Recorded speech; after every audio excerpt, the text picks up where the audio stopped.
Sallallahu ala Muhammad sallallahu alaihi wasallam. Sallallahu ala Muhammad sallallahu alaihi. Baik. Assalamualaikum warahmatullahi wabarakatuh. Alhamdulillah wassalatu wassalamu ala sayyidina Rasulillah amma ba'du. Langsung nembak nih. Kenapa ada khilafiyah setelah Rasul? Apa gimana? Betul, setelah Rasul. Jangankan setelah Rasulullah, fi hayatihi, dalam masa hidupnya sudah terjadi khilafiyah. Hadis Bani Quraizah yang kita sering hafalkan, Nabi mengutus diplomat. Beliau mengutus diplomat ke Bani Quraizah. Bani Quraizah ini Yahudi. Yahudi paling maju. Kalau di Indonesia Cina-nya lah yang menguasai ekonomi di Madinah. Apa kata Nabi? La yusalliyanna ahadukumul asra illa fi Bani Quraizah. Jangan kamu sholat asar kecuali di Bani Quraizah. Ini penafsirannya dua. Dua itu penafsirannya ketika di tengah jalan muncul penafsiran yang kedua. Jadi mereka memahami sholat asar mesti di, nah itu masih sama waktu awal berangkat. Hadis Sahih Bukhari ini. Sampai di tengah jalan matahari sudah mengenai ufuk, artinya hampir terbenam, hampir ghurub. Lalu pecah dua sahabat. Apa kata salah satunya? Kita sholat di sini, matahari sudah mau terbenam. Apa yang kata yang kedua? La, yaqulu sallallahu alaihi wasallam, la yusalliyanna ahadukumul asra illa fi Bani Quraizah. Ternyata yang pertama memahami, bergegaslah ke Bani Quraizah sehingga dapat sholat asar di sana. Kalau nggak dapat, ya sudah sholat asar di mana aja. Itu pemahaman kelompok yang pertama. Kelompok kedua tidak. Apa yang tertulis nggak boleh dirubah, nggak boleh dipahami keluar. Ya, kita sebut tekstualis. Kelompok-kelompok lafziyun istilahnya. Dan itu hadis Sahih Bukhari dan Muslim. Imam Nasai malah mengumpulkan riwayatnya lebih banyak lagi. Nah, berdasarkan riwayat ini, al-ikhtilaf masyru' fi zamanin Nabi sallallahu alaihi wasallam. Ikhtilaf itu memang sudah sunatullah, sudah disyariatkan, sudah terjadi. Masyru' itu bisa arti boleh, bisa berarti suatu yang memang kenyataannya begitu. Gimana? Berarti bukan ba'da Rasul sallallahu alaihi wasallam, lakin fi hayati, di masa beliau masih hidup. Ini yang paling fenomenal, ya. Ada lagi ikhtilaf di masa Nabi, tapi keluar ikhtilafnya setelah Nabi wafat. Contoh, an-Nabi la yashrab illa wa huwa jalisan, illa wa huwa jalisun, ya. Nabi kalau minum pasti duduk. Tapi Sayyidina Ali hinama syariba ma'a Zamzam syariba qa'iman. Jadi Sayyidina Ali ketika minum air Zamzam, beliau minumnya ya qa'iman, dia berdiri.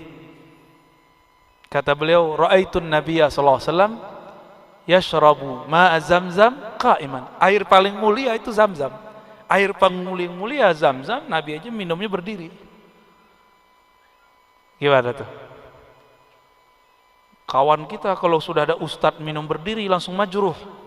Langsung, ini ustadz gak benar, gak aswaja, gak halus sunnah, emang do'if. Kita jalan-jalan di Madinah, kebetulan saya minta ditemenin sama anak Kiai Mustafa waktu itu, ya. Dan saya kaget dia minum lagi berdiri, pakai gamis ya ala orang Madinah, terus minum berdiri. Saya bilang, Oh, hakaza ahlul Madinah. Orang Madinah begini ya, kalau minum berdiri ya? Iya, katanya. Kami boleh minum berdiri, tapi dimakruhkan, dilarang makan jalan-jalan. Gimana caranya makan jalan-jalan? Ya. Jadi sampai sekarang di Madinah begitu, biasa minum berdiri. Ya, antum kaget ya? Biasa aja ya. Di hadis tuh kalau orang khatam baca kitab hadis tuh biasa ngeliat khilafiyah. Apalagi khilafiyah di zaman Rasul, tapi baru muncul setelah zaman Nabi. An-Nabi SAW yabulu qa'iman. Qala Ibnu Umar. Dalam hadis Abu Daud, beliau mengatakan, aku mengintip Rasulullah naik ke atas genteng, ngatas atap. Orang Madinah itu kan nggak punya atap kayak kita, dia kayak dak. Jadi bisa naik. Abdullah bin Umar itu ngintip Rasulullah SAW. Jadi Nabi buang air kecil jadi hadis. Antum kalau buang air kecil jadi hadas. Beda ya. Jadi suatu hukum. Karena yang menyaksikan beliau buang air kecil kan cuma azwajun Nabi SAW, bukan aswaja. Azwaja. Iya. Kalau dia mau azwaja, Z-nya kebacaannya masih S. Afwan, Ustaz. Baik. Kata Sayyidatuna Aisyah yang mengatakan Nabi buang air kecil berdiri, maka dia kazib. Kenapa? Karena Aisyah tidak pernah menyaksikan Nabi kalau buang air kecil berdiri. Nabi yang pertama kali buat di kalangan orang Arab toilet dalam kamar. Nabi dulu nggak ada, cuma Rasulullah yang buat, sallallahu alaihi wasallam. Maka berbedalah hadis ahlul bait azwajun Nabi dengan hadis kharijul bait, dakhilul bait, kharijul bait. Jadi kita harus bedakan hadis di dalam rumah Rasulullah dengan hadis di luar rumah Rasulullah. Maka ada cara jamaknya. Jika Nabi lagi di dalam rumah, lagi santai, lagi nginap, maka beliau buang air kecil jongkok. Tapi jika beliau di luar rumah, beliau fleksibel. Jadi antum kalau bandara, ini bukan pembenaran ya. Kalau di bandara tuh boleh sebenarnya. Tapi ada satu sunnah yang hilang, dilihat orang. Karena Nabi idza bala, gimana sih di hadis Abu Daud tuh? Nabi jika ingin qada'ul hajah, maka yatlubul khala, mencari khala. Apa arti khala? Tempat yang sepi. Itu sunnahnya. Jadi salah satu sunnah yang Nabi konsisten itu adalah mencari tempat yang orang nggak lihat, tapi masih kelihatan nama Abdullah bin Umar. Oh, berarti kira-kira nggak kelihatan nama orang. Dan ini menunjukkan bahwa terlihat pun tidak haram. Ya, yang penting jangan kelihatan melawan jenis. Itu menjijikkan kelihatannya. Taib. Berarti ini khilafiyah di zaman Rasulullah SAW, munculnya di zaman sahabat. Apalagi kalau kita lagi sholat, maaf nih para akhwat, lalu lewat anjing, batal? Lewat pakai hadis loh. Quti'atis shalah bimururil kalbi wal himari wan nisa. Nah, ini kan gawat ini. Itu Abdullah bin Umar langsung disidang sama Sayyidah Aisyah. Hal addaltumuna bil kalb. Gitu. Loh, kamu berani menyamakan kami kaum perempuan sama dengan anjing dan himar. Itu kalau perempuan ngomong kira-kira nyolot gitu. Nyolot itu.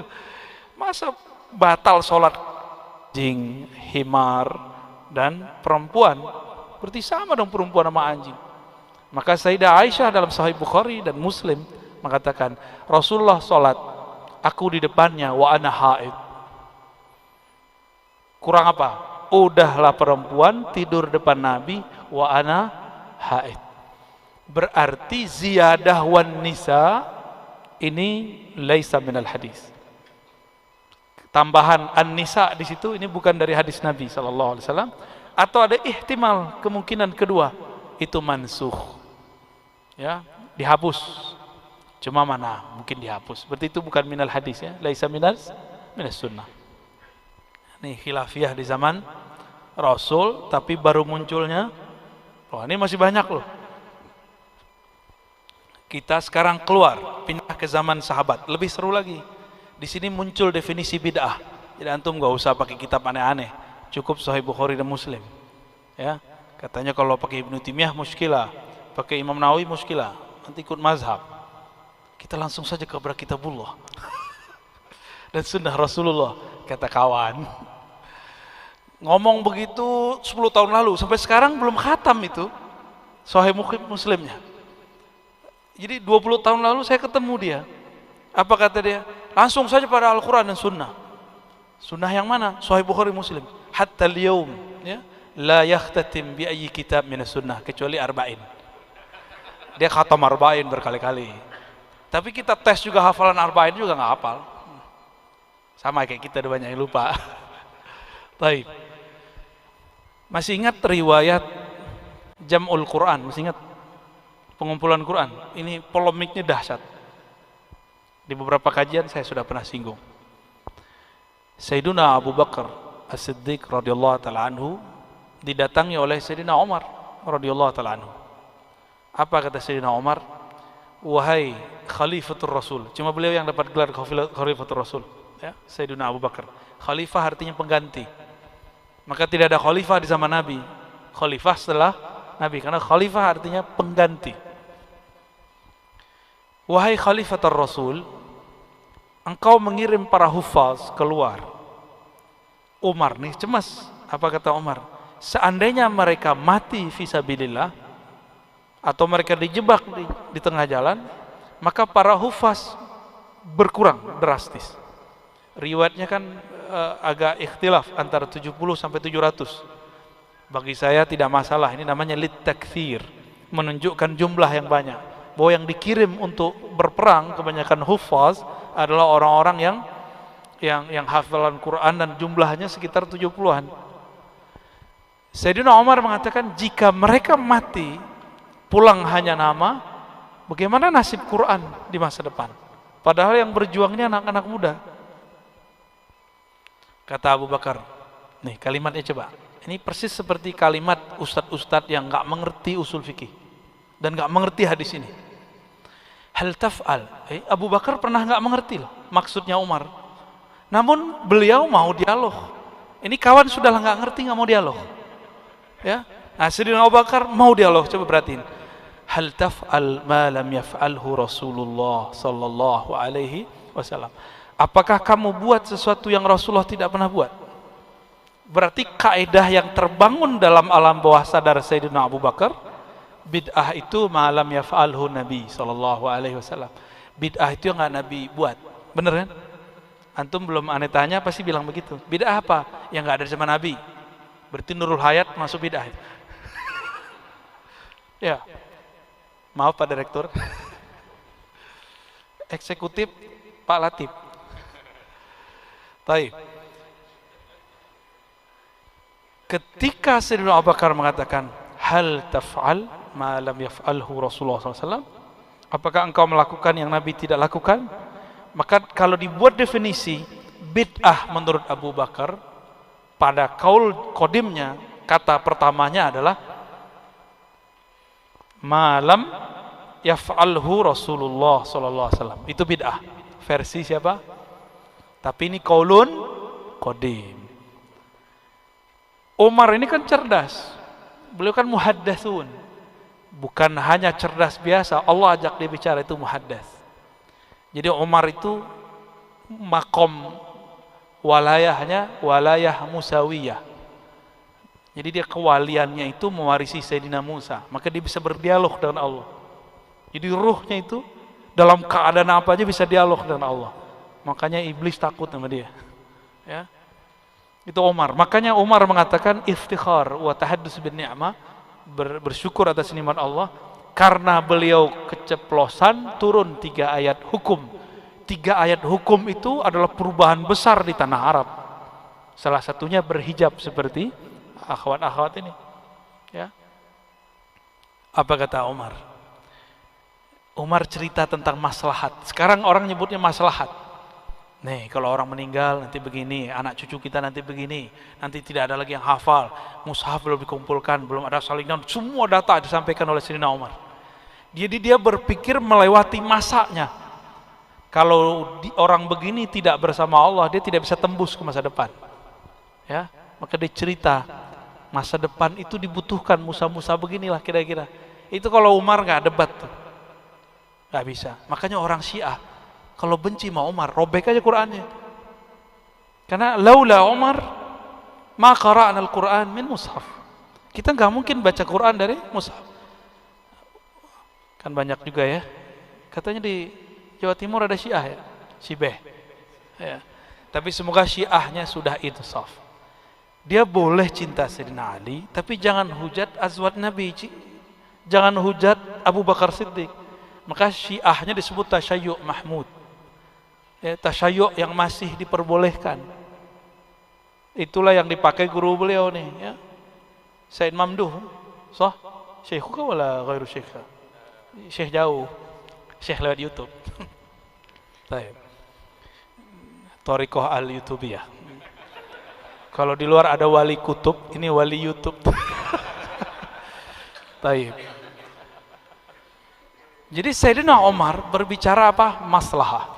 Itulah nanti keluarnya satu hukum dalam masadir ahkam syariah namanya masalihul musalah.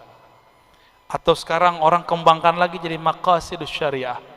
Ya, tapi ini terlalu jauh. Yang pas ini masalah. Karena kalau maqasid itu sudah ada yang 5 itu ya. Ditambah satu lagi ekologi ya. Benar, jadi 6. Kita tambah lagi ntar ya. Azwajologi. Aswajologi, sorry. Salah terus kalau dekat beliau ini ya. Jangan-jangan antum ada maksud. Aneh biasanya baca isi hati orang. Sotoy ya. Baik. Sayyidina Umar berhasil kemudian memberikan penjelasan kepada Sayyidina Abu Bakar. Berarti orang kalau berbeda masih mau dialog, maka akan muncul saling faham, tafahum, tabadul al-mafahim. Wah, itu indah sekali. Apa kata Abu Bakar? Wa syarallahu sadri. Allah kemudian lapangkan dadaku. Berarti orang saklek itu dayyaqallahu sadrahu. Allah sempitkan dadanya. Benar ya? Gak boleh. Gak boleh. Yang penting gak boleh. Pokoknya gak boleh. Berarti hatinya sempit orang tuh. Itu harus diajak dialog. Jangan marah-marah mulu sama dia, ajak dialog. Umar dialog dia pelan-pelan. Selevel Sayyidina Abu Bakar masih butuh diajak dialog. Apalagi yang bukan Abu Bakar, yang abu-abuan. Itu siapa maksudnya itu abu-abuan? Itu masa Sayyidina Abu Bakar. Berarti sudah ada bibit itu di masa Abu Bakar. Nanti datang ke Zaid bin Sabit, sama, dia kalamnya sama. Berarti majmu' di kalangan sahabat bahwa bid'ah yang Nabi tidak buat. Tapi dia oleh Omar, di masa Omar, bid'ah itu yang tidak ada maslahatnya. Ini diambil oleh Ibnu Qayyim. Kata Ibnu Qayyim, kullu maslahatin dinun. Setiap maslahat itu agama. Cuma teori doang. Ibnu Qayyim dalam penerapannya kurang greget. Keburu meninggal karena polemik mulu sama sufi. Habis itu jadi sufi dia. Polemik mulu sama orang Syafi'iyah, tapi nggak sempat jadi Syafi'i ya. Wallahu a'lam bishawab. Gitu, Syekh. Jazakumullah. Jadi sekali lagi kalau kemudian kita lebih memperluas bacaan atau paling tidak menyeimbangkan informasi yang selama ini kita menganggap tuduhan bid'ah melulu, tuduhan yang tidak diajarkan oleh Nabi, padahal ternyata tadi sudah beliau ungkap, sudah beliau sampaikan sekian banyak hadis yang beliau ucapkan itu hadis semua ya. Hadis semua, riwayat semua. Hadisnya kalau di masjid kan tidak boleh. Nanti di luar masjid. Allahumma sholli ala Muhammad. Maka saya teringat ungkapan imam kita, Imam Syafi'i dalam kitab Hilyatul Auliya, "Idza ra'aitu rajulan min ahlil hadis faka'annama ra'aitu ashaban Nabi sallallahu alaihi wasallam." Jadi Anda yang tadi melihat uraian hadis begitu indah, begitu banyak dari Buya Rozi ini, kata Imam Syafi'i, saya seperti melihat salah satu dari para sahabat Nabi. Jadi sekali lagi kehadiran kita insya Allah akan menambah banyak ilmu dari awal di zaman Nabi, kemudian berikutnya adalah di masa-masa para ulama mujtahid. Ketika ada para ulama mujtahid yang berijtihad, ini kan terkadang berbeda dalam mengambil kesimpulan. Misalnya kalau orang Jawa itu menyebut singkong, kalau singkong itu diiris lalu digoreng menjadi namanya keripik ya. Ketika singkong itu diolah kemudian keluar menjadi gedok namanya. Nah, orang yang selama ini menerima satu pendapat tentang keripik singkong menganggap gedok itu bid'ah. Padahal dalilnya sama ya, muaranya sama. Nah, terus apakah betul Bu ya, ijtihad ulama itu kemudian menjadi bid'ah, ataukah memang diperkenankan di dalam Islam ijtihad itu? Dan bagaimana pula cara menjawab bahwa menurut mereka sejak al-yauma akmaltu lakum dinakum, Islam ini sudah sempurna, sudah tidak perlu bid'ah, sudah tidak perlu macam-macam. Monggo. Jadi dia pakai ayat itu ya, al-yauma akmaltu lakum dinakum. Kalau begitu jangan baca Quran terjemahan dong. Ya, nggak perlu ada kitab Ibnu Taimiyah, nggak perlu dia nulis Majmu' Fatawa, nggak perlu ada Sahih Bukhari Muslim, kan sudah selesai. Kita pakai ayatnya, kan udah selesai. Ngapain pakai Sahih Bukhari Muslim? Kan Sahih Bukhari Muslim itu murid dari muridnya Imam Syafi'i. Mereka juga berguru kepada Imam Ahmad. Jadi kalau ngomong misalnya tidak perlu ada ijtihad ulama, oke. Ya sudah, mana kitabmu kasih ke saya aja. Sisain mushaf doang di rumahnya. Saya siap menerima kitabnya. Ya, siapa yang menafsirkan begitu, kirim kitab Anda ke tempat kita. Cukup Anda baca Quran, nggak usah pakai tafsir. Kan sudah cukup. Al-yauma akmaltu lakum dinakum. Itu ayat. Nih yang lurus, kita ceritain yang lurus. Al-yauma akmaltu lakum ayuhan nabi wa ashabuh. Nah, Allah berbicaranya kepada nabi dan sahabat. Yang sempurna agamanya nabi. Din itu akhlak. Din itu bisa juga berarti norma, hukum, hukummu. Al-mar'u ala dini khalili, hadis sahih. Seseorang sesuai dengan din khalilnya. Apa arti khalil? Teman. Jadi kalau mau ngelamar nih, lihat nih komunitas dia siapa, teman dia siapa, itu khalil dia. Kalau di sekarang kan gampang Facebook, lihat aja teman-teman dia, komennya apa, itu khalilnya dia, khillahnya. Ya, mau ngelamar lagi Kiai, ngelamar kerjaan maksudnya, kepedean aja ya. Baik. Maka din berarti di situ akhlak. Al-mar'u ala sirati akhlaki zamilih atau bi'atih misalnya. Seseorang itu akhlaknya yang ngikutin. Jadi al-yauma akmaltu lakum dinakum bisa berarti akhlak kamu. Sesuailah dengan hadis. Wa ma bu'istu illa liutammima makarimal akhlak, yani makarimad din. Nyambung nggak? Aku tidaklah diutus kecuali untuk menyempurnakan akhlak, baru nyambung. Jadi katanya kalau menafsirkan Quran pakai sunnah, ini nih penafsiran Quran pakai sunnah. Yang sempurna akhlaknya Nabi, itu pemahaman pertama. Din, malik yaumiddin, apa arti din? Jadi jangan dulu masuk kemana-mana, Quran bil Quran aja dia udah keteteran itu. Apa arti din di surah Al-Fatihah? Yaumul akhir, yaumul jaza, yaumul thawab, yaumul hisab. Banyak itu. Ad-din, penguasa hari. Ad-din artinya hari kemudian, hari hisab. Coba nyambung nggak kalau diterjemahin? Al-yauma akmaltu lakum dinakum. Sekarang aku sempurnakan hari kemudianmu. Nyambung nggak? Nggak nyambung. Maka tafsir harus bersanad. Disebut tafsir bil ma'thur. Bukan berarti tafsir bisanad itu antum baca kitab tafsir Quranil Azim bin Mukathir. Itu namanya nyontek. Bisanad itu kita dengar guru kita nafsir. Kita dengar guru kita menjelaskan tafsir. Itu yang bersanad. Bukan mengatakan dalam tafsir Ibnu Katsir halaman sekian, itu namanya referensi. Ya, wijadah, dapat nemu di kitab. Bisa ngikutin ya? Ini enggak berat-berat kok ya. Paling panas saja. Kayaknya AC-nya kurang nih, Pak. Apalagi din? Apalagi arti din? Tadi hukum udah. Hah? Dain.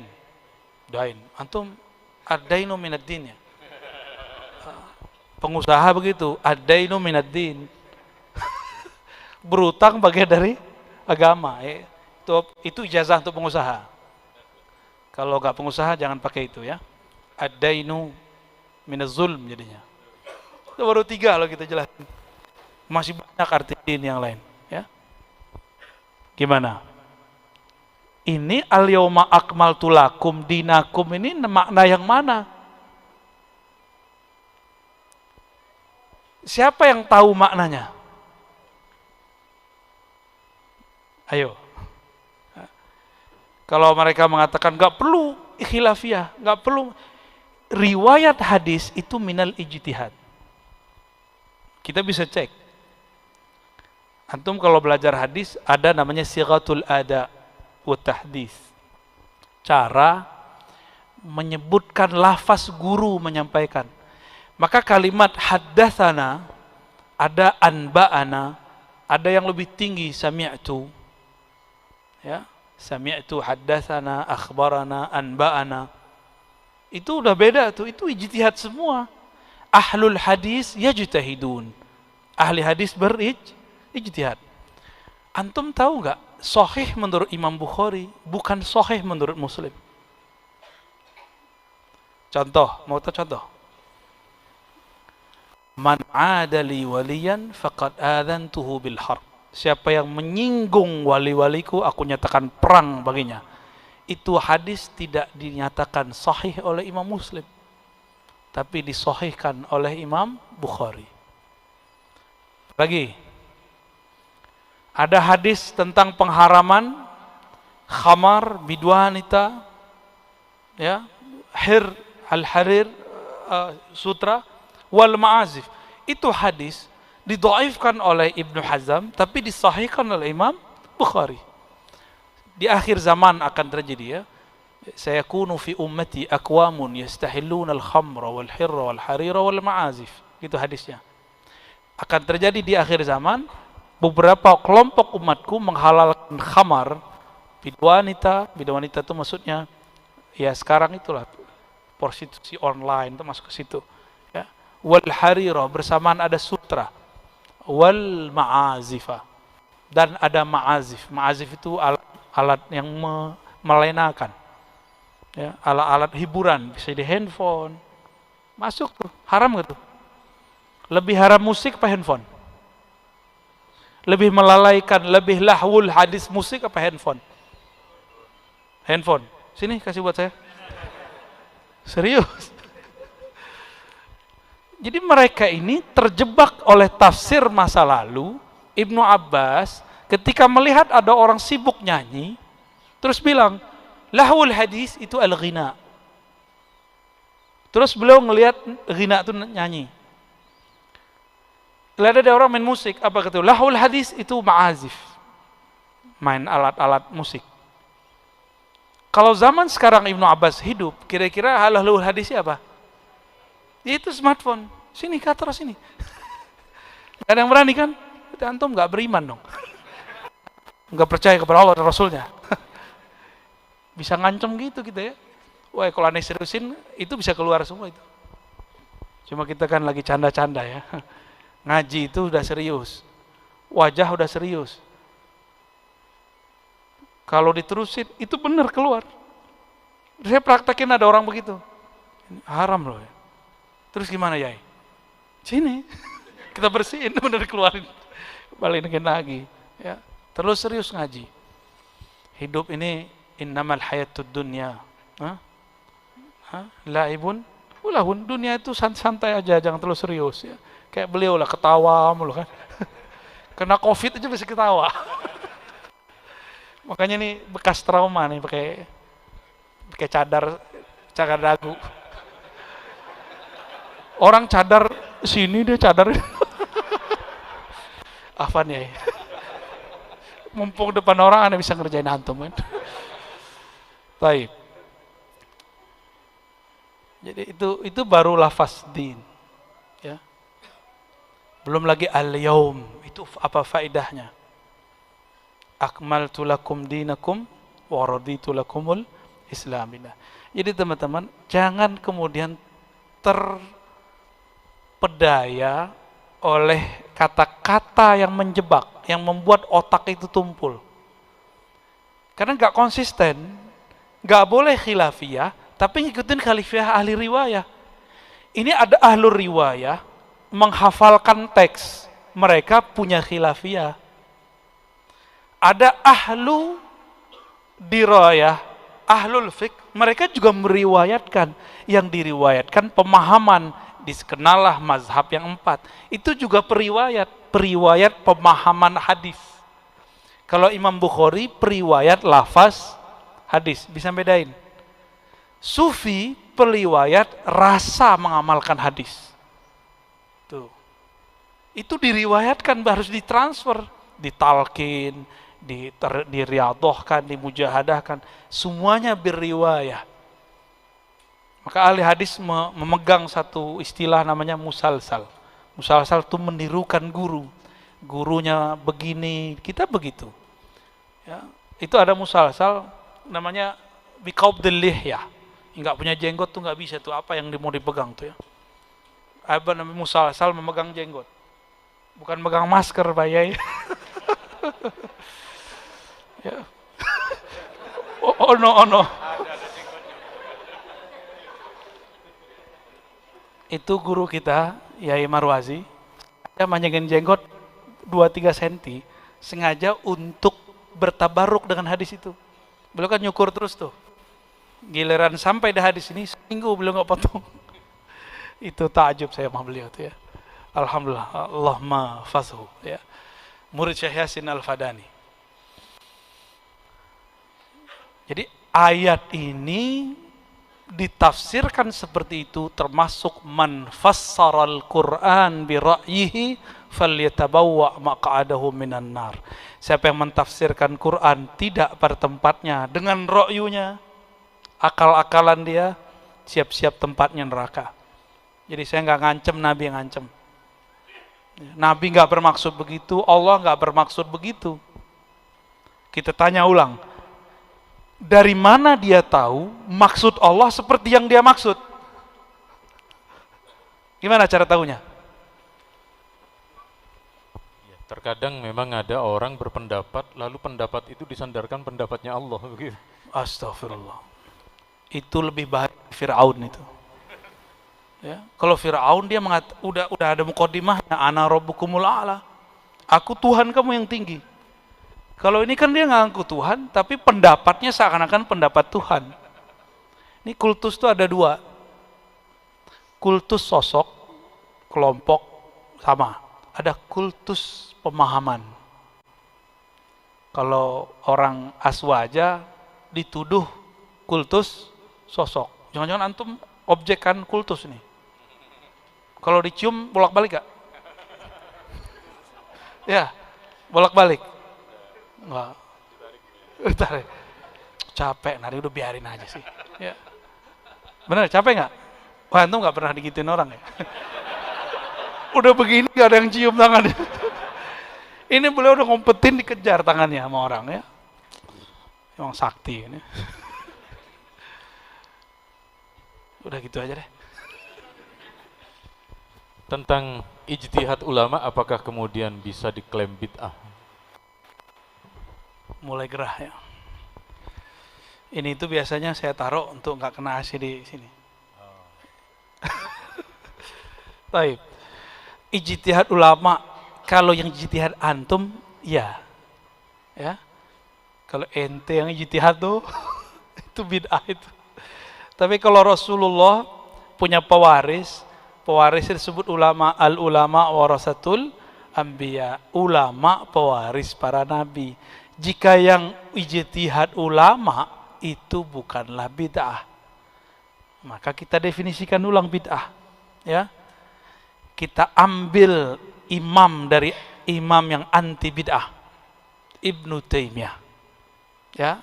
Saya sudah sering sebutkan ini di kajian-kajian sebelum pandemi, ya, dalam kitab Iqtida' Shiratal Mustaqim, 2 jilid mujalladan. Beliau mengatakan, al-bid'atu ma lam yadulla alaihi dalilun syar'i. Bid'ah itu yang tidak ada dalil syaraknya. Saya mau tanya, dalil syarak ada berapa? Syariat itu dalilnya ada berapa? Kata kawan 2 aja, Quran sama Sunnah. Nah, kayak gitu debat sama Kiai Ma'ruf ya. Dikit lah kan berubah jadi khazin ke Amin kan. Bukan wakil ketua MUI, wakil presiden. Gimana? Kata kawan, sumber hukum cuma 2, Quran dan Sunnah. Ini kan jahil yang ngomong begini. Al-qail bihi jahilun. Ya, itu yang ngomong orang jahil. Orang jahil nggak usah ditanggapin. Fa'arid anil wa'arid fa'arid. Wa'arid anil jahilin. Berpaling dari orang jahil. Nggak usah dilayani orang begitu. Cuma masalahnya sekarang udah masuk ke YouTube, masuk ke masjid, bikin rusuh di mana-mana. Makanya beliau kemudian ngomporin saya untuk bahas itu lagi. Padahal ini pembahasan udah saya kubur sebelum pandemi. Baik. Ijtihad ulama disebut bid'ah. Abu Bakar ulama nggak? Umar ulama nggak? Mereka beda. Bid'ah nggak? Bukhari punya kaidah sahih, Muslim punya kaidah sahih. Mereka ulama nggak? Gimana? Bid'ah nggak? Hati-hati ketika berbicara. Jadi benarlah kata Nabi di Sahih Bukhari itu, bisa jadi orang berbicara la yara ba'san, dia mengira nggak apa-apa, tapi ketika dia ngomong begitu, yahwi sab'ina kharifan, dia jatuh ke dalam neraka jahanam sab'ina kharifan, 70 kharif, 70 musim. 70 musim sana. Kalau di sana 1 hari 1000 tahun. 70 musim antum kalian 70.000 tahun baru jatuh di bawah api neraka. Dia ngomong sembarangan.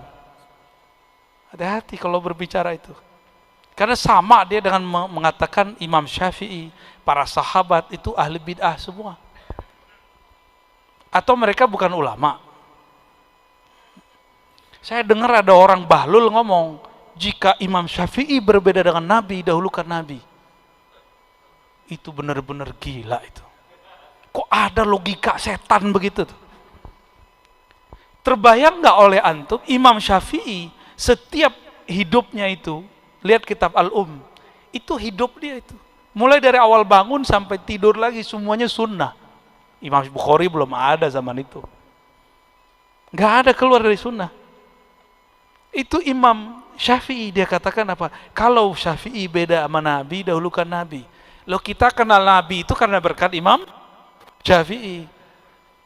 Kayaknya harus kita ganti. Kalau Nabi beda sama ente kita pecek. Kita jadiin pecel aja dia ya. Ini gawat bener orang-orang begini.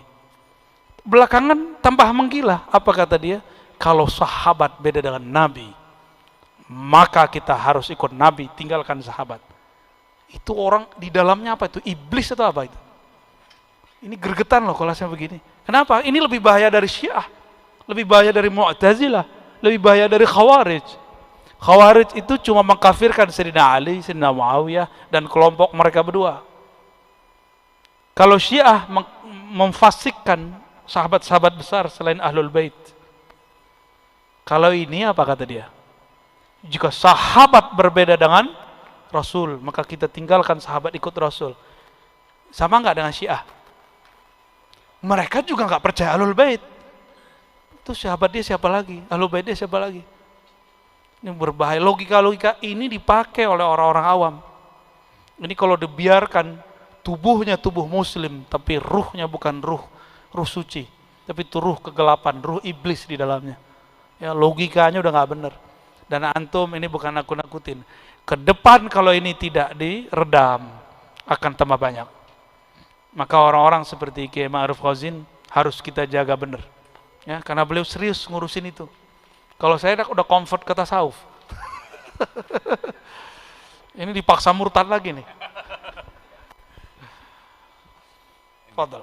Jazakumullah. Nah, jadi sekali lagi kita kemudian menjadi lebih faham, menjadi lebih mengerti untuk menjaga tutur kata, untuk menjaga hati biar tidak suudzon. Nah, kemudian berikutnya kita akan memasuki fase yang kata beliau tadi disebutkan riwayat rasa dalam mengamalkan hadis yang dikenal dengan, kalau di sini di perkotaan Bu ya, istilah sufiyah itu identik dengan kuburiyun begitu itu, sehingga kemudian di kota ini menyebutnya dengan istilah tazkiyatun nufus meskipun isinya sama. Sama seperti ketika melarang mengucapkan sayyidina, sayyidina itu bid'ah. Tapi giliran bersalawat untuk junjungan kita Nabi Muhammad lah, junjungan itu kan sayyidina. Jadi satu sisi dibid'ahkan, sisi yang lain diamalkan. Tapi tidak apa-apa, ini kita tidak mempermasalahkan soal itu. Yang perlu kita kaji mendalam, kalau Nabi mengajarkan bacaan kiroah kepada 4 sahabat, lalu kemudian menjadi kiroah sab'ah, lalu kita hari ini menerima Al-Quran yang kita terima dari para guru kita, proses dari rasa mengamalkan hadis sehingga menjadi sufi, alurnya bagaimana Bu? Waduh, ini mulai nyosor kembali lagi nih, masuk Islam lagi nih. Tadi cuma keluar rumah sebentar. Keluar rumah sebentar ya. Nabi ngomong, "Shallu kama ra'aitumuni sholli." Salatlah kamu seperti kamu memandangku salat. Ada yang ngelihat Nabi salat? Maka perlu siapa? Langsung saja ke sunnah gitu ya. Sunnah siapa? Sunnah syaitoniyah. Rawahu Azazil, mukhrijuhu Dajjal. Orang mengira tidak usah ikut imam, langsung saja ke sunnah. Ternyata yang dia maksud sahih lah Imam Bukhari, sholat itu dia ngeliat gurunya. Yang dia lihat dari gurunya, dia tulis. Jadi Imam Bukhari itu riwayat yang dia tulis adalah yang dilafazkan gurunya, yang dikerjakan gurunya. Karena Imam Bukhari nggak ketemu Rasul Shallallahu Alaihi Wasallam. Imam Bukhari hanya ketemu orang abad ketiga Hijriah. Jadi nggak ketemu Rasulullah SAW. Beliau lahir tahun 194. Oke. Wafat tahun 256. Ketemu Rasul nggak? Rasul Shallallahu Alaihi Wasallam wafat tahun 11. Ketemu nggak? Nggak ketemu. Terus ketemu siapa? Ketemu Imam Humaidi. Humaidi ketemu Imam Sufyan bin Uyainah. Berikut Syafi'i. Sufyan bin Uyainah ketemu Yahya Al-Qattan. Yahya Al-Qattan ketemu terus sampai ke atas. Baru ketemu Sayyidina Umar. Sayyidina Umar baru ketemu Rasul Sallallahu Alaihi Wasallam. Gak langsung kok Imam Bukhari ke Nabi. Maka ada namanya Sulasiyat Al-Bukhari. Jarak terdekat Bukhari dengan Nabi itu tiga orang. Dia gak ketemu Nabi. Kalau satu orang umurnya 50, berarti 150 tahun. Gitu. Hatta Sahih Bukhari tidak langsung ke Nabi. Coba antum baca Sahih Bukhari, kitab Mawaqitus Shalah atau Sifatus Shalah. Bisa langsung sholat nggak? Saya pastikan tambah bingung sholatnya. Karena cara sholat itu tidak ada riwayat minal awal ilal akhir. Nggak ada. Yang menggabungkan itu namanya ahlul fiqh. Ahli fikih meriwayatkan af'alun Nabi. Jadi saya definisikan ulang ya. Ahlul hadis yarwuna alfazan Nabi. Alfaz ini berisi perbuatan, kaul, takrir. Kalau al-fuqaha meriwayatkan pemahaman Nabi yang kemudian diriwayatkan ke masa-masa setelahnya berikut prakteknya. Maka kita sebut af'alnya. Jadi mafahimnya apa, lalu diterapkan jadi af'al, apa perbuatan bentuknya. Kalau ahli hadis nggak ngomong tentang perbuatan dan pemahaman, dia riwayat aja. Itu sebabnya jika terjadi khilafiyah hukum antara ahli fikih dan hadis, maka ahlul fiqh arjah, lebih kuat ahlul hadis. Jika terjadi perbedaan antara orang ahli akidah dengan ahli hadis, maka didahulukan ahlul akidah karena dia meriwayatkan pemahaman Nabi. Jika terjadi perbedaan pemahaman antara ahlul azwaq, ahli rasa, dengan ahli hadis, didahulukan rasa jika berkaitan dengan rasa. Tapi jika mereka kelompok ahli hadis, ahli fikih, ahli akidah, ahli rasa ini berbicara dalil, maka yang lebih ulama siapa? Lebih utama siapa? Ahlul hadis. Gitu. Jadi kalau referensi ke ahli hadis, kalau pemahaman sekantung ilmunya. Ahlul hadis itu bukan sebuah mazhab, bukan sebuah manhaj. Tadi saya sudah sampaikan, manhaj Imam Bukhari beda dengan Muslim. Ada 7 manhaj dalam Sahih. Itu baru yang tertulis. Belum lagi yang tidak tertulis. Antum ikut Sahih Bukhari yang mana? Khatam aja belum. Benar gak? Tahu nggak sanad inamal amalu binniyat? Satu hadis aja tuh nggak tahu. Mau langsung ke Rasulullah. Mikir-mikir dulu kalau mau langsung ke Rasul. Itu mati bunuh diri namanya itu ya. Mati konyol. Kalau mati itu yang terhormat ya. Kalau kalah tuh yang terhormat. Jangan kalah digebukin orang. Gitu. Nah, ahlul azwaq, orang yang mengatakan tadi, ahlul azwaq ini, dia memandang Nabi bukan fisiknya, dia memandang Nabi dengan kolbunya. Jadi, sholatlah kamu seperti kamu melihat aku sholat. Ahli hadis menyatat gerakan-gerakannya, ahli fikih meriwayatkan cara-caranya, ahlu tasawuf mereka meriwayatkan rasa yang ada saat sholat. Itu bisa diriwayatkan. Jadi rasa itu bisa diriwayatkan. Rasa itu bukan murni, oh itulah dari Allah, betul dari Allah. Tapi kan rasa itu ada kliknya, bisa dibuka. Maka Imam Ghazali berani sekali mengatakan, ilmu fikih itu ilmu ma'rifatus sihhah wal batil. Ya, as-sahih wal batil. Sedangkan ilmu tasawuf ma'rifatur rad wal qabul. Canggih nggak tuh? Amal antum diterima atau tidak? Kalau ahli fikih bilang apa? Hanya Allah yang itu mah bagi Imam Ghazali cemen. Ente orangnya terbelakang. Ya. Beragamanya belum beres itu. Imam Ghazali bisa pastikan amal kita diterima atau tidak. Ada indikatornya, ada ilmunya. Hadis aja ketahuan mana yang diterima, mana yang tidak. Ahli fikih juga tahu sah dan batal. Masa ahli tasawuf tidak boleh? Ya, ahli hadis, ahli fikih udah. Ahli tasawuf masa nggak boleh buat indikasi sendiri? Mereka juga punya ijtihad. Zikir yang betul-betul wusul itu ada indikatornya. Ada tahapan-tahapannya. Salat kan dimulai dari takbir, diakhiri dengan salam, benar? Sama. Tasawuf itu diawali dengan taubah, diakhiri dengan ridha. Ada cara-caranya. Sebagaimana Rasulullah SAW mengajarkan, begitu juga kita mengajarkan. Kalau ingin rapi dalilnya, belajar ke ahli hadis. Kalau ingin rapih gerakan sholatnya, belajar ke ahli fikih. Jika ingin rapih kolbunya, belajar ke ahli tasawuf. Gitu, ya. Oke, jadi sekali lagi inti yang dari beliau sampaikan terkait dengan zauk. Zauk itu cita rasa ya. Jadi ilmu tasawuf itu diambil dari akhlaknya Nabi. Jadi bagaimana Nabi bermuasyarah dengan para sahabat, dengan orang-orang tidak pernah menunjukkan rasa sombong. Itu kalau kemudian di dalam kitab tasawuf, di dalam kitab Ihya biasanya ada di juz 3 dan juz 4. Ya, Rubu'ul Muhlikat, Rubu'ul Munjiat. Nah, sekarang ini ya, alhamdulillah beliau kemarin rawuh ke pondoknya Kiai Hamid di Pasuruan.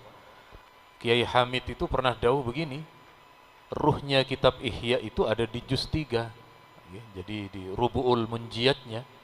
Nah, kita hari ini kemudian tidak mungkin kita mengkhatamkan yang ada di dalam kitab Ihya, tetapi kita mengambil al-maknunnya, karena setiap ilmu itu memiliki satu perahan, ya, satu perasan. Jadi misalnya kita naik ke atas pohon kelapa, kemudian tempurungnya dibuka, dagingnya diparut, lalu kemudian diperas. Nah, hari ini kita mempelajari dari Buya Rozi tentang tasawuf itu yang sudah matang. Ya. Kalau masih suluk, ya memang tetap perlu, tetapi paling tidak menjadi sebuah pemahaman bagi kita, ternyata orang yang mempelajari ilmu tasawuf itu memiliki dalil dari Nabi, kemudian dibenarkan di dalam Islam, dan sebenarnya seperti yang beliau sampaikan, itu adalah tujuan dari hidup justru terdapat di sana. Jadi bagaimana Bu ya, menurut panjenengan ulasan dari Antum barusan. Kalau jadi mohon maaf Bu ya, saya di sini sudah terlalu sering menjadi narasumber. Jadi hari ini saya menjadi sumbernya nara. Ya. Jadi supaya Buya yang menyampaikan, saya yang menyumberkan naranya itu Bu ya. Monggo saya persilahkan. Udah biasa ngomong ihya ketahuan ya. Setiap masa itu ada ijtihad. Ijtihad itu bukan merubah agama, tapi menyesuaikan kondisi kita dengan agama. Jadi bukan menyesuaikan agama dengan kondisi kita, bedain ya. Jadi ijtihad itu adalah adaptasi masa ini terhadap agama dari Allah Subhanahu wa Ta'ala.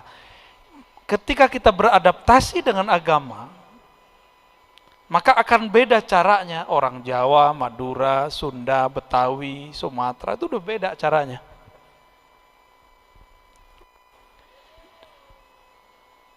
Tapi agamanya berubah nggak?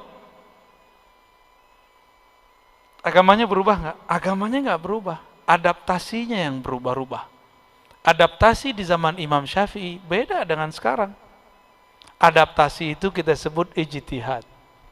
Cara dari ulama mengadaptasi. Kalau agama nggak berubah, kan katanya al-yauma akmaltu lakum. Ya. Inna dina indallahil. Jadi Islam satu, yang beda cara orang adaptasi. Itulah yang dimaksud oleh Allah, ya, sebelum masuk ke bab tasawufnya. Bahwa Allah Subhanahu wa taala tidak berkehendak menjadikan satu ummah, ya. Walau syaa Allah la ja'alakum ummatan wahidah, ja'alakum wa ja'alakum. Allah kalau mau, Allah jadikan kamu satu umat, tapi Allah nggak mau. Karena Allah tahu cara adaptasi masa per masa beda. Gitu, ya. Kita mendoakan orang mati itu sunnah dari Rasul sallallahu alaihi wasallam. Ya. Nabi ngomong afdhalud du'a alhamdulillah. Maka ada orang kalau doa Al-Fatihah, kan alhamdulillah isinya. Alhamdulillah kan nama surah Al-Fatihah. Al-Fatihah. Itu doa itu. Ya. Tapi kelompok yang antum sebut tadi enggak begitu. Idza mata al-insan inqata'a 'amaluhu illa min thalas. Dari dulu sampai sekarang hadis itu aja, enggak ada perkembangan. Karena baca Sahih Muslimnya enggak khatam-khatam. Itu kan hadis Sahih Muslim itu. Jika meninggal anak manusia, maka semua amalnya terputus kecuali 3. Nomor 3-nya waladun salihun yad'ulah, anak soleh yang mendoakannya. Jadi kalau tidak anak tidak sampai. Ya, saya agak kesel sama orang begini tuh. Kita ngomong udah 1000 kali nggak ada dengerin, ya. Udah tunggu dia mati aja ya. Dan semoga dia mandul, jadi nggak punya anak. Kalau mati nggak ada yang doain, nggak boleh doa kan? Kalau begitu boleh nggak nyolatin dia? Antum kalau doa takbir ketiga bacanya apa? Allahumma ghfir lahu warhamhu wa'afi wa'fu anhu. Sah? Betul? Ya Allah ampuni mayit di depan kayaku ini. Rahmati dia. Itu takbir keberapa? Takbir ketiga. Kalau nggak nyampe kecuali anak di mana? Nggak usah disolatin. Gotong, tendang aja masuk kubur. Ya. Kau nggak punya anak? Selesai kan? Emang begitu cara memahami hadis? Kan nggak begitu. Nggak faham. Dia baru tahu terjemah, tapi belum tahu fiqhul hadis. Yang dimaksud inqata'a itu bukan habis. Inqata'a itu intahal amal. Idza matal insan intaha amaluh. Kalau manusia mati, dia nggak bisa beramal lagi. Bisa nggak orang mati beramal? Kalau bisa, kabur semua kita di rumah. Bisa nggak beramal orang mati? Itu maksudnya. Bukan berarti selain dia tidak boleh berdoa. Ya salam, ya. Ini juhala-juhala akhir zaman nih tambah banyak ini. Nah, kita harus bersiap meluruskan itu dan harus siap. Ya, mungkin berjibaku nanti ke depan. Jadi tugas antum bukan tambah ringan, ya, tambah dahsyat ntar. Tapi aneh kabur ya. Kita suluk ntar, kholwat aja ntar. Dalam tasawuf itu sederhana aja. Tasawuf itu dia nggak pakai akal, nggak pakai jasad, dia pakainya kolbu. Kolbu pun baru awal. Di belakang kolbu ada lagi fuad, di belakang fuad ada lagi lub, di belakang lub ada lagi sir. Kan semuanya ada di Quran itu. Istilah 4 ini ada di Quran semua. Baru ujungnya ruh. Tasawuf yang antum tahu sekarang mungkin baru tasawuf nafsiyah, nafs jiwa. Puasa, modalail puasa. Apalagi? Mau dapat ilmu pelet puasa.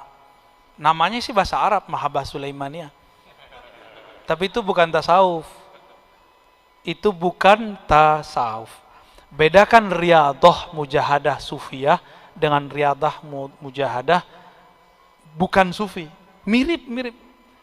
Kopiah juga sama. Tasbihnya sama. Yang dibaca juga sama. Perbedaannya di kolbunya. Innamal a'malu bin niat. Maka awal tasawuf itu niat. Imam Bukhari buka Sahih Bukhari pakai innamal a'malu bin niat. Terus gimana mau buang tasawuf? Antum mau buang tasawuf gimana? Tasawuf itu adalah niat. Niat itu bukan usoli, fardol, zuhri. Bukan. Itu namanya talafuz. Melafazkan. An-niyah itu fil qulub. Coba baca kitab Al-Muhazzab, Syarah Muhazzab. Ya, tertulis, niat itu di kolbu. Makrunatun bil fi'li. Jadi berbarengan dengan amal. Niat itu adalah awal maqamati sufiyah. Itu ada aja di Tobat itu. Ada di bab azam. Gimana cara mau buangnya? Sahih Bukhari awalnya apa? Innamal a'malu bin innamal a'malu bin niat. Antum mau buang tasawuf, buang niat. Ya. Kira-kira gitu kontan-kontannya. Kalau mau rasanya nggak mungkin dibagikan siang ini ya. Ini bukan obral. Ya. Ini barang berharga. Dapatnya dengan cara berharga. Tidak bisa dibeli, antum mau beli pakai 1 M, nggak sanggup. Ya. Rasa ini nggak bisa dijual. Mau antum bayar berapa juga nggak bisa. Karena ujungnya nanti husnul khotimah. Bisa bayar nggak? Nggak bisa. Merasakan lezatnya zikir, nggak bisa dibayar. Cuma karena sayang guru, guru pun kasih. Itulah yang dimaksud irhamu man fil ard, yarhamkum man fis sama. sayangi makhluk di bumi, irham, ya. Maka yang di langit sayang kepada kamu. Jadi kita ini ngajar karena sayang, karena kalau mau digaji, ilmu beliau ini terlalu tinggi untuk digaji. Ya, Nurul Hayat habis duitnya untuk gaji beliau. Karena sayang dikasih juga. Kira-kira begitu. Wallahu a'lam bishawab. Tinggal panjenengan yang memberi ilmunya, Buya. Ya, masa sumur jalan-jalan.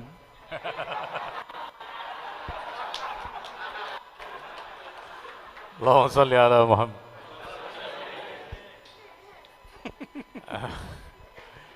Terus bagaimana ini, Buya? Kita kan di dalam hati itu ada dua khotir, ya, ada dua pembisik. Begitu kita bangun, itu kan ada bisikan, ayo bangun sholat subuh tahajud. Tetapi ada bisikan tidur dulu, masih 3:30, masih jam 3. Kalau di dalam Al-Qur'annya, wa nafsi wa ma sawwaha fa'alhamaha fujuraha wa taqwaha qad aflaha man zakkaha wa qad khaba man dassaha. Ini cara bagi kita, sebab hampir semua ini ada pengajian Buya Ar-Razi berbarengan dengan kawan ulang tahun. Ikut ngaji apa ikut ulang tahun, itu kan selalu Ikut ngaji. Alhamdulillah. Kalau kemudian hati tergerak datang hadir ke majelisnya para kiai, para habaib, berarti kita menangkan itu. Nah, ketika dua hal itu terus berkecamuk di dalam hati, Bu, ya, resep ataupun cara agar kemudian mengalahkan yang bisikan syaitan dan kemudian mengarah kepada bisikan yang baik itu bagaimana, Bu? Jawabannya ada di ayat itu. Fa'alhamaha fujuraha wa taqwaha.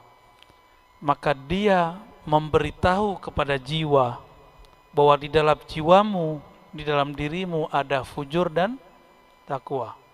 Bukan berarti Allah yang mengilhamkan fujur, bukan. Allah mengilhamkan nafs jiwa. Jangan salah paham, ya. Ini kelompok Jabariyah mengatakan kalau saya fujur, saya zolim, saya maksiat, itu Allah yang mengilhamkan. Itu nahunya udah kena tuh. Fa'alhamaha, mana? Ya, maf'ul awalnya siapa nih? Nafs. Dia mengilhamkan sang jiwa. Apa yang diilhamkan? Fujuraha, maf'ul tsaninya.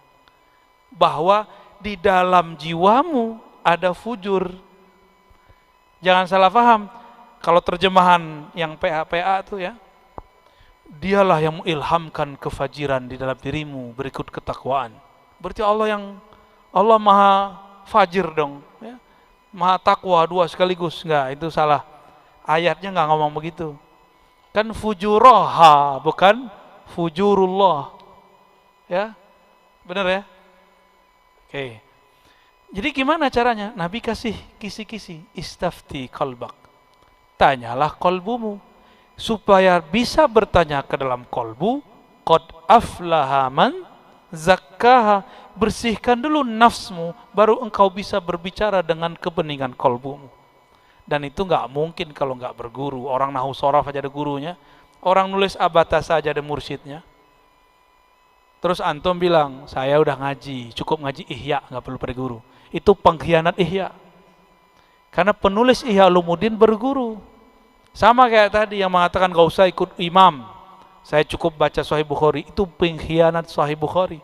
Karena Imam Bukhari berguru ribuan ulama hadis. Imam Ghazali loh punya mursyid. Antum udah punya mursyid belum? Belum? Gimana mau jadi ulama? Gimana mau jadi wali? Wali setan kali ya? Kan wali dua aja, waliur rahman, waliur syaitan. Yang gak berguru wali setan. Man la syaikha lahu fa syaikhu syaitan. Sederhana, sesederhana itu. Dan betapa sombongnya para fuqaha, ahli nahu, ahli sorof, ahli baca kitab kuning, para kiai.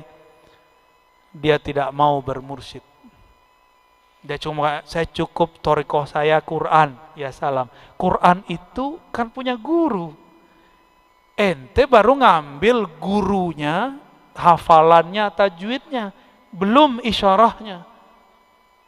Untuk ngambil isyarat Quran mesti ada mursyid lain. Gitu. Maka Imam Syafi'i enggak gurunya satu, gurunya banyak. hafalannya Az-Zanji, pemahamannya Imam Malik, gurunya siapa lagi, banyak beliau punya guru. Jadi kita jangan cukup satu guru, ya. Tapi dalam ilmu rohani sama dengan sekolah. Bisa nggak orang sekolah sekaligus dua? Bisa nggak? Nggak bisa kan? Tapi dalam satu sekolah banyak guru nggak? Gitu. Kepala sekolahnya satu apa dua? Tetap kepala sekolahnya satu. Gurunya yang banyak, ini mentor-mentornya. Mentor boleh banyak, mursyid cukup satu. Ustadz antum boleh banyak, saya dengar ini. Tapi kalau mursyid ini yang meresepkan obat untuk kolbu. Jangan kebanyakan, ntar ngadu-ngadu ustadz. Ntar aneh pulang, Kiai Ma'ruf diadu mana kan? Kata rezim, terbalik antum kata. Itu murid-murid begitu bakal ada setiap masa, ya. Hati-hati sama murid begitu. Oh, kalau sekarang lebih canggih, Kiai. Lewat YouTube. Nanti dibuat versi Ma'ruf Khazin, versi Ar-Razi gitu. Dibuat versus. Nanti ada masanya mereka buat begitu, ya. Aneh sama UAS kan dibuatin orang, ya. Ar-Razi UAS versus, ya. Ntar lagi sama Kiai Idrus tuh, Ar-Razi versus Idrus. Itu yang buat dulu yang ngadu Imam Al-Karabisi, Imam Ahmad, tipenya sama itu. Yang ngadu Imam Abu Hanifah dengan Hamad bin Zaid, sampai saya Hamad bin Zaid mengatakan Abu Hanifah itu najasatul ard, najisnya bumi, kata Imam Hamad bin Zaid, karena dia diadu-adu sama orang. Hati-hati yang jadi ustadz, yang jadi murid, jangan adu guru kita, ya. Semua guru saya gitu, saya nggak mau adu, gitu aja ya. Wallahu a'lam bishawab. Untuk menuju sholat duhur sebenarnya masih kurang setengah jam. Jadi ini waktu apa nih? Istiwa apa? WIB, ini WIB. Waktu Indonesia bisa berubah-ubah ini. Jadi bisa kita kondisionalkan ini, Bu, ya. Kira-kira bagaimana? Saya kira cukup sekian, tapi ada saya persilahkan yang ingin bertanya kira-kira sampai 20 menit. Dari ikhwan satu, tapi dari akhwat, dan kita ikuti prinsip ladies first, men second. Nggak tahu istilah dari mana itu. Silakan ibu-ibu dulu, karena dari tadi ibu-ibu yang pakai kacamata dulu, tapi dua-duanya pakai kacamata.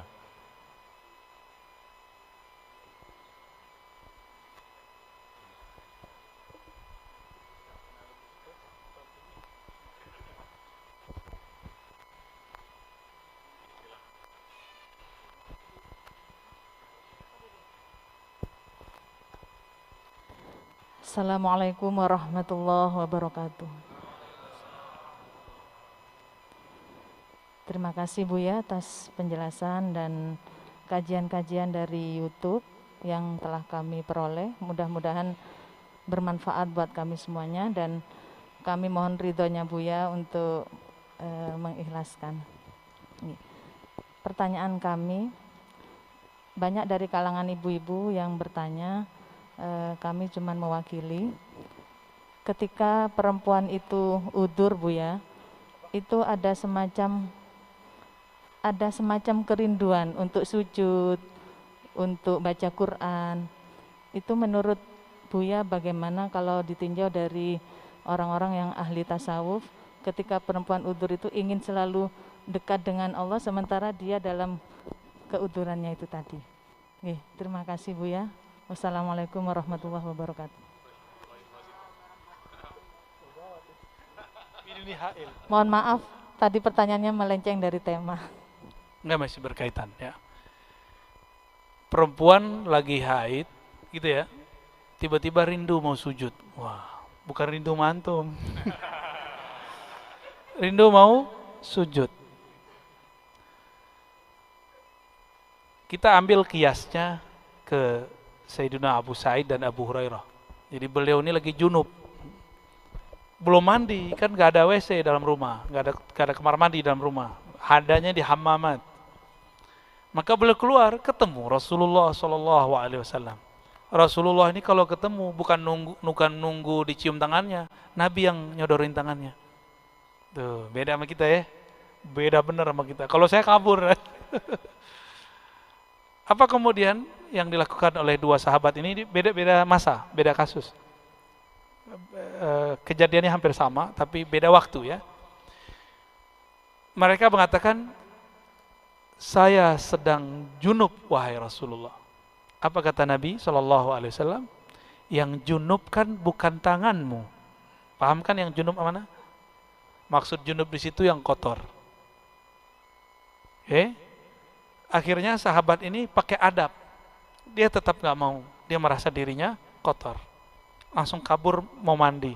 Mereka merasa tidak pantas bersentuh dengan Nabi dalam keadaan junub. Tapi dari kalam Sayyidina Nabi SAW terlihat bahwa kalau ada haidkah, junubkah, tidak dilarang beramal.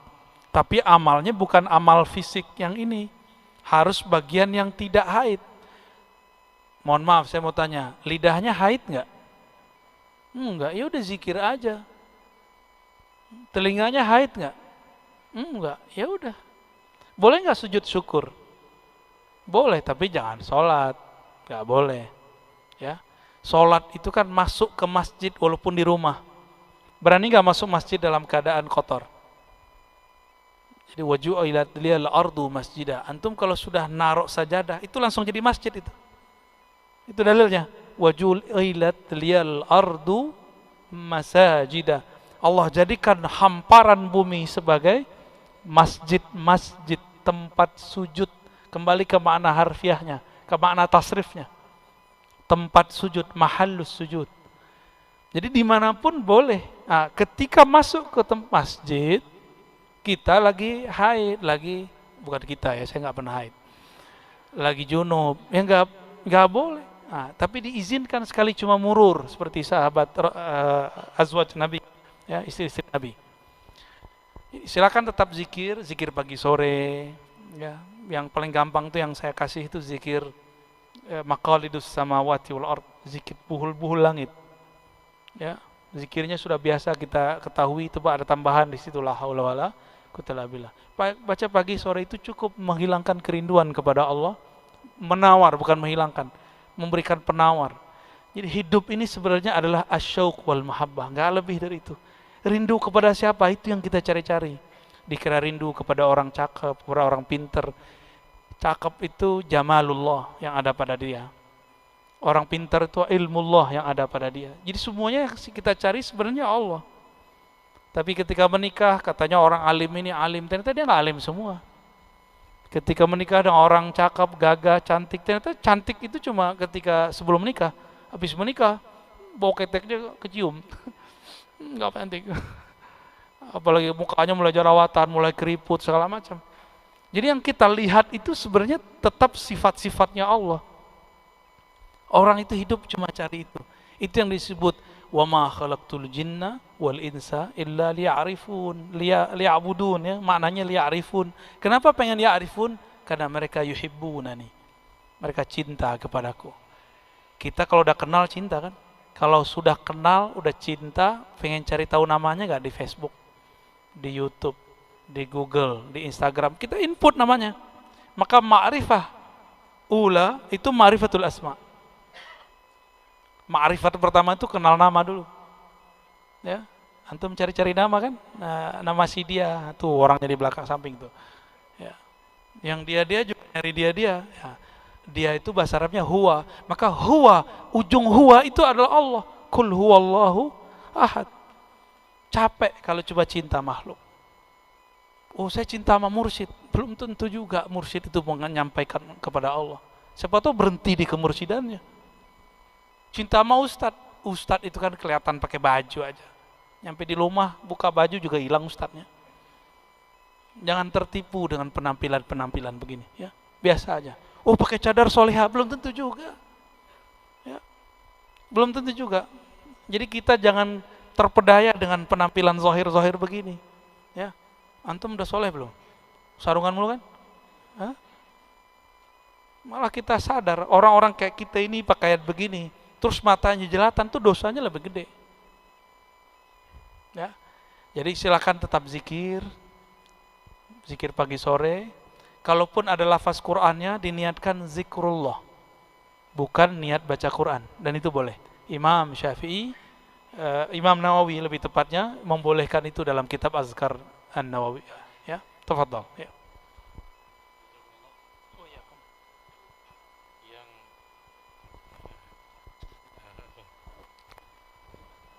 Yang kedua, ini dari depan, Ustadz.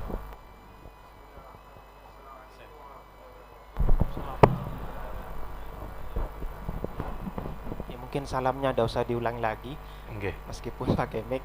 Yang ingin saya tanyakan yaitu adalah tadi itu dijelaskan bahwasanya yaitu kesohiannya sohehnya Imam Bukhari itu tidak sama dengan sohehnya Imam Muslim. Itu mungkin bahasanya standar SOP-nya itu berbeda dengan Muslim.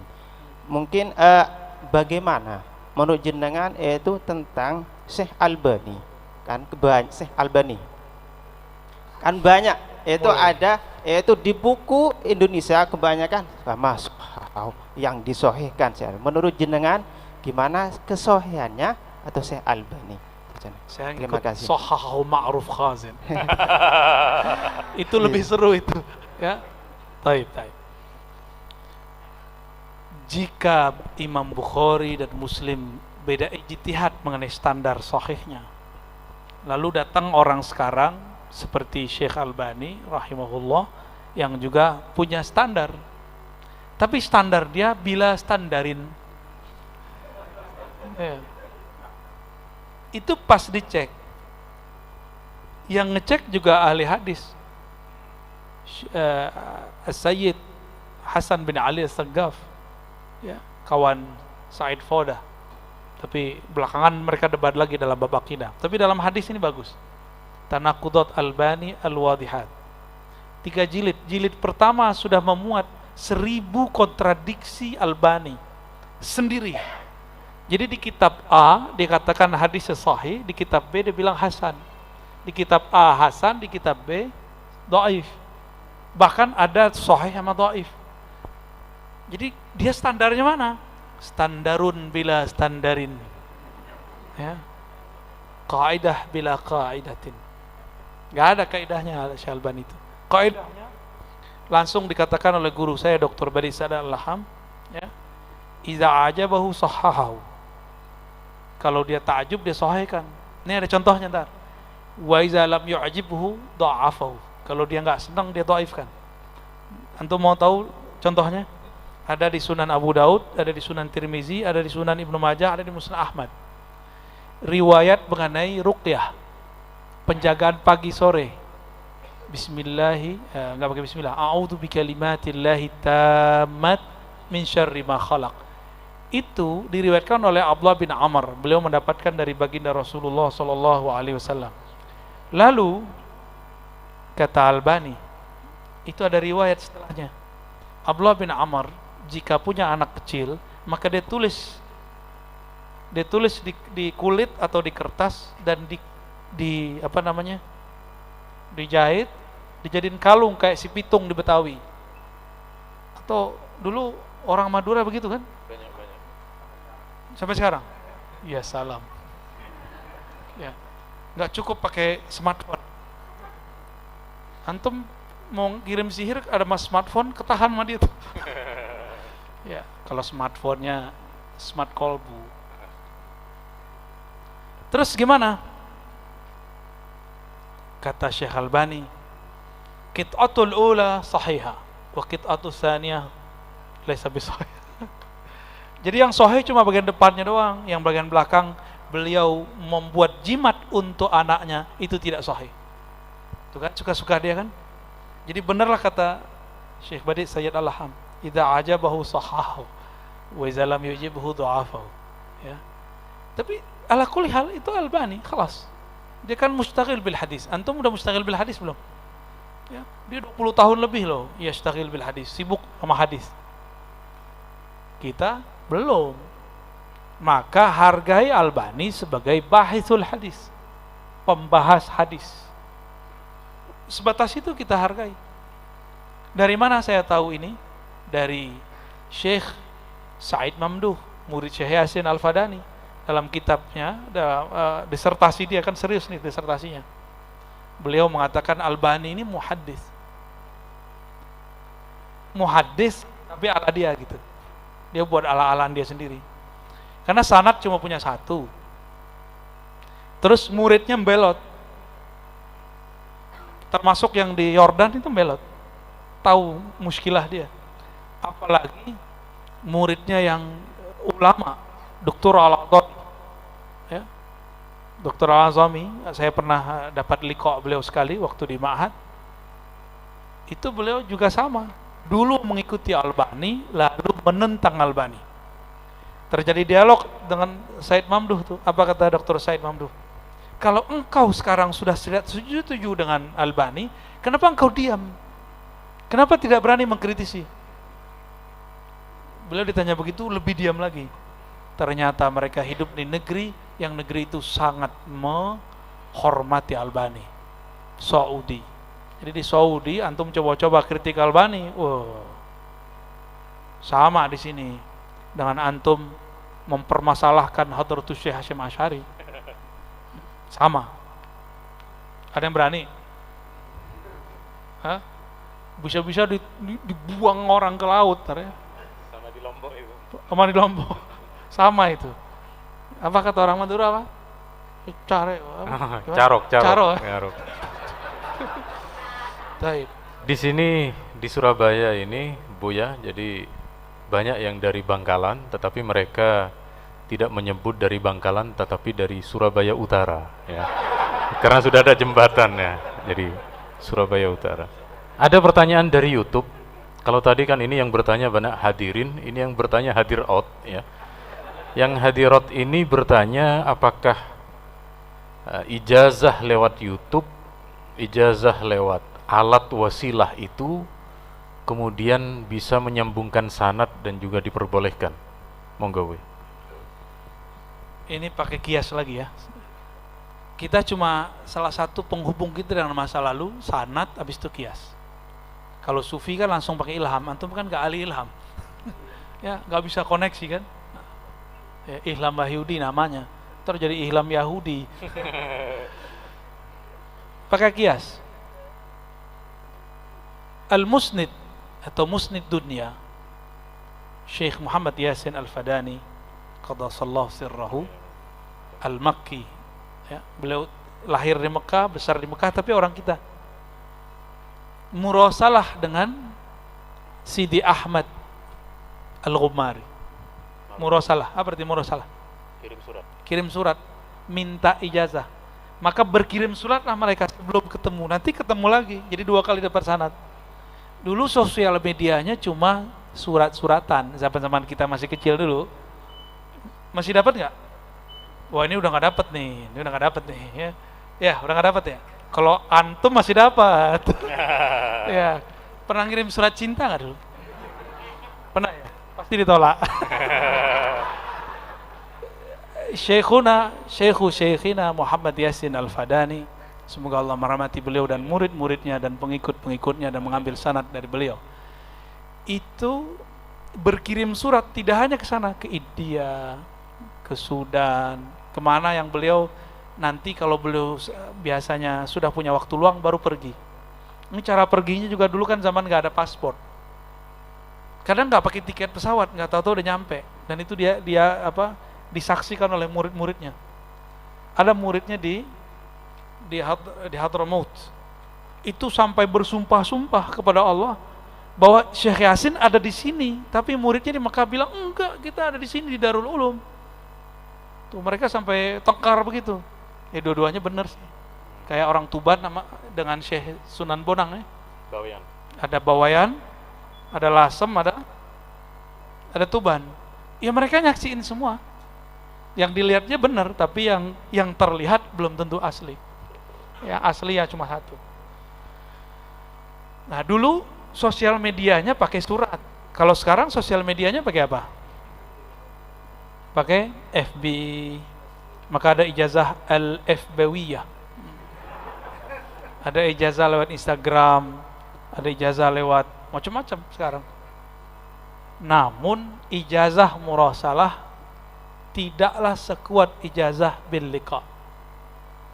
Sahih, sahih, tapi kesahihannya jika nanti diadu dengan orang yang ketemu, dia jadi lemah.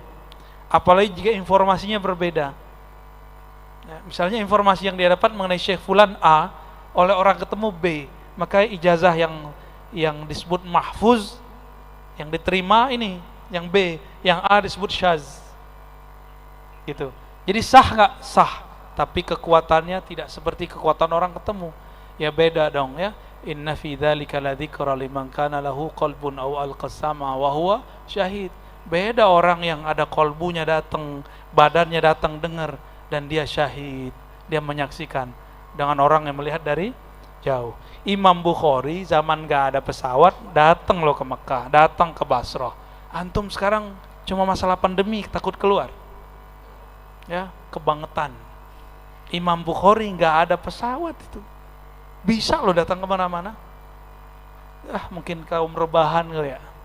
Sukanya rebahan aja sambil nonton dapat ijazah qabil tuh. Enak amat hidup zaman ini. Wallahu a'lam bishawab. Betullah kira-kira yang disampaikan oleh Sayyidil Habib Umar bin Hafid. Kata Habib Umar Al-Yamani dari Yaman, dulu mencari ilmu itu sulit, tapi mudah mengamalkan. Hari ini mendapatkan ilmu itu mudah, di berbagai medsos, di berbagai grup mudah, tapi mengamalkan yang sulit. Jadi karena ini waktu sudah jam menunjukkan zuhur, dan sebenarnya beliau ini sudah di Madura, tetapi kemudian berhasil kita kalau menculik, tapi beliau mau ya. Saya kira bukan menculik. Tetapi kita minta kesediaan waktu, dan alhamdulillah saya kira sudah tuntas dari jam 10 sampai jam setengah 12. Yang terpenting dari perjumpaan ini, seperti yang beliau sampaikan tadi, adalah awal dari ijazah ilmu yang beliau berikan kepada kita secara langsung. Dan andaikan nanti di kajian-kajian yang lain Allah memberikan ilmu kepada beliau yang baru, kemudian penjelasan-penjelasan yang belum kita terima hari ini, maka insya Allah juga bagian dari kelanjutan ilmu yang telah beliau berikan kepada kita hari ini. Dari saya cukup sekian, mohon maaf kalau semua dituruti bertanya, maka tidak ada kesempatan, dan kita menghargai beliau, kita juga menjaga kesehatan beliau. Dan yang terakhir, karena beliau ini musafir, doanya insya Allah mustajab. Sekaligus kita todong untuk berdoa, karena dakwatul mazlum mustajab. Jadi langsung dua-duanya sebagai musafir. Antum mau didoain apa? Satu istri saja. Karena istri saya ikut, Bu ya. Gitu. Kecuali kalau tidak ikut. Saya persilakan, Bu ya. Baik, teman-teman semua, mari kita mulai doa kita dengan baca surah Al-Fatihah. A'udzubillahi minasyaitonir rajim. Bismillahirrahmanirrahim. Maliki yaumiddin. Iyyaka na'budu wa iyyaka nasta'in. Shiratal ladzina an'amta 'alaihim ghairil maghdubi 'alaihim. Allahumma ya munazzil Al-Fatihah. Ya Allah yang menurunkan surah Al-Fatihah. Iftah lana rahmatak. Iftah lana abwaba rahmatik. Ya Allah, bukakanlah pintu rahmatmu. Allahumma salli wa sallim wa barik ala Sayyidina Muhammad. Ya Allah, sampaikan salam rindu kami, salam cinta kami kepada baginda Nabi Muhammad sallallahu alaihi wasallam. Allahumma ya Ghaffar ya Ghafur, ighfir lana dhunubana wa liwalidina warhamhum kama rabbana shighara. Ampunkan kami ya Allah, ampunkan dosa guru-guru kami, orang tua kami, dan yang hadir pada siang ini. Allahumma ya alim, ya alim, ya aliman bidhati sudur. Ya Allah yang mengetahui isi hati kami, ampunkan semua khatarat, lintasan-lintasan hati kami. Bersihkan semua dosa-dosa di dalam jiwa kami. Jadikan kami orang yang melakukan man zakkaha, membersihkan jiwanya. Allahumma ya Rahman ya Rahim ya Karim ya Azim. Meskipun kami banyak dosa ya Allah, ampunanmu jauh lebih besar ya Allah. Fa'aghriqna bimaghfiratik. maka leburkan kami dalam ampunanmu yang luas ya Allah. Allahumma waffiqna wa ahlana wa zurriyatina wal hadirin wal hadirat li ta'atik. Ya Allah, beri hidayah kami, gerakkan kami zahir dan batin kami. Begitu juga yang hadir anak keturunannya semuanya ya Allah, untuk taat kepada Engkau. Allahumma ya Allah, ya man anzala maqam Sayyidina Muhammadin sallallahu alaihi wasallam fi maqamin mahmud, yang meletakkan Sayyidina Muhammad di maqam mahmudah, maka jadikan kami ya Allah orang-orang yang namanya tertulis dalam diwan maqam mahmud Nabi sallallahu alaihi wasallam, sehingga kami ya Allah termasuk orang yang mendapatkan syafaat baginda Rasul sallallahu alaihi wasallam. Allah marzuqna syafa'atal uzma. Allahumma ajirna minan nar. Allahumma ajirna minan nar. Allahumma ajirna minan nar. Wa nas'aluka al-firdaus al-a'la ma'a nabiyyika al-mustafa bi ru'yatik ila wajhika ya Allah ya Ali ya Azim. Ya Allah, izinkan kami masuk ke surga firdausmu, memandang kepada indah wajah Rasulmu, dan izinkan kami selalu menatap kepada Engkau ya Allah. Allahumma arzuqna ru'yatak, Allahumma arzuqna ru'yata nabiyyik, Allahumma arzuqna mujalasas salihin, mujalasatas salihin. Ya Allah, anugerahi kami mampu bertahan, bermajlis, bermulazamah kepada orang-orang soleh. Allahumma rabbana atina fid dunya hasanah wa fil akhirati hasanah wa qina adzabannar. Berikan kami kebahagiaan di dunia, di akhirat, zahir dan batin bagi kami, guru-guru kami, anak-anak kami, murid-murid kami ya Allah. Allahumma hafazna wahfaz umara'ana wa ulama'ana. Ya Allah, jagalah kami, jagalah pemimpin-pemimpin kami, jagalah ulama-ulama kami, jagalah habaib-habaib kami, kiai-kiai kami, santri-santri, para salikin, muridin, mustami'in, muhibbin. Wa sallallahu ala sayyidil wujud sayyidil qawnain wa ala alihi wa ashabihi wa limaydihi wal mahdi khalifatihi wa sallim walhamdulillahi rabbil alamin. Mohon izin nanti tidak salaman ya, bil qulub.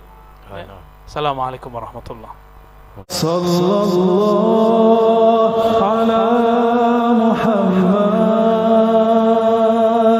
sallallahu alaihi wasallam, sallallahu